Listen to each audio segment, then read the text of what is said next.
when you're as old as I am, you get to have a wonderful second childhood. Fingernail polish for 5-year-old girls and sitting on the slide. I have asthma. I don't notice it very often. Sometimes when I'm going to sleep, I hear myself breathing and it sounds like a kitty cat meowing. You waited for the plane to go by and the wind to blow the papers. Let's see, where was I? And I've had very few physical exams, only when I get a new job or for some reason it's required. And the doctor always ends up giving me an inhaler because I have asthma. Well, I also have other problems. When I had one job, I spent quite a bit of time doing breath measurements. Let's see, I think they call them spirostat measurements. And it was astonishing. I would every once in a while measure myself because I thought, why are these people able to raise the little ball in the tube higher than I am? And I'm not even as good as a 90-year-old when I blow as hard as I can. And it comes out that I'm only 70% of normal for my age. And I had a boyfriend that was a bicycle rider, and I was too. I would go on these trips, but he went twice as fast. Well, his lung capacity was twice as large as mine. His was unusually large, like 125% of normal for him, and mine was 70%. Well, that's not quite twice, but it was enough to make a big difference.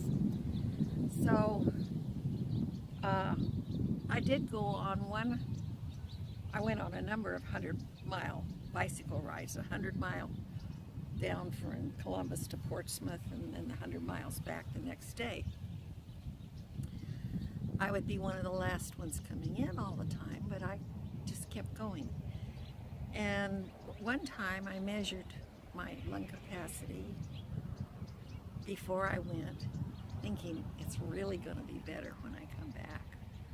The next day I measured it. It had dropped. The only explanation had to be that there were enough pollens in the air and that I was down to like 65%. My mother was measured to see what was wrong with her lung capacity when she was in her 60s by a medical school, and she had a cardiac catheterization where a tube was run into her the blood vessels between the pulmonary blood vessels between the heart and the lungs, and it proved that she was the oldest person on record with primary pulmonary hypertension. My mother said she always thought she was a lazy person, and then after she found out, she quit feeling bad about being lazy because her, quote, laziness was why she was still alive. I never had anybody test my lungs until I was in the hospital this spring for having inhaled smoke. I don't think I have this recorded, do I? No, okay. I went riding past in my golf cart a barbecue at the grocery store, and they opened it up and the smoke just came billowing out, and I inhaled, and you know, I choked and carried on for a while, and I thought that was the end of it. Well, in about 48 hours I just kept noticing I couldn't even move my chest at all, and in the middle of the night finally I realized I was hardly breathing, and I did call an ambulance and ended up getting into the hospital and got oxygen and got through it. I had this little button that I had just bought, or arranged maybe 2 months before, so it came in handy. Of course, 3 big firemen and all their equipment came first, and then the ambulance came with another couple of guys. I said, but all I needed was an ambulance. That's another story. That's just the way things are done. After 8 days in the hospital and all kinds of tests, which were probably a good thing for me to find out. There's our dog again. He sees us. It turns out I'm okay. My blood pressure was too high. I didn't take anything to get it down, but I started doing things to relax, and that's they wanted me to take more medication, and I said because I get weak and wobbly. Well, I did get my blood pressure down by other means than medication, and now I get dizzy when I get up suddenly. So it's a trade-off. That's another story. But back to my lung capacity.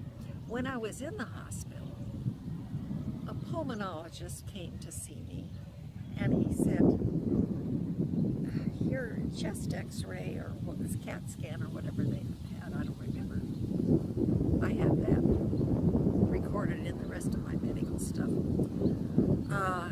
Looks like you have pulmonary hypertension. And I said, oh, my mother had that. And then he got a funny look on his face like, oh, I wish I hadn't said this. And so then he didn't talk very much more. And I wanted to see him later, but he wouldn't come to see me. So I found out from my son-in-law, who's a pulmonologist, that I couldn't possibly have primary pulmonary hypertension because I wouldn't still be alive if I did. I said, but my mother, and he said, well, she had to be misdiagnosed. So I guess you don't have it unless you die.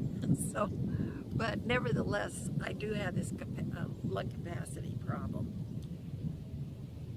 And I'm not willing to take the medication the pulmonologist gave me, which I paid and did for 2 weeks, just because I was told to, and had enough side effects that I have written down, but I don't remember them all right at the moment. And when he wrote it out for me, he had just told me it was what he did morning and night every day, and he'd been doing it for years.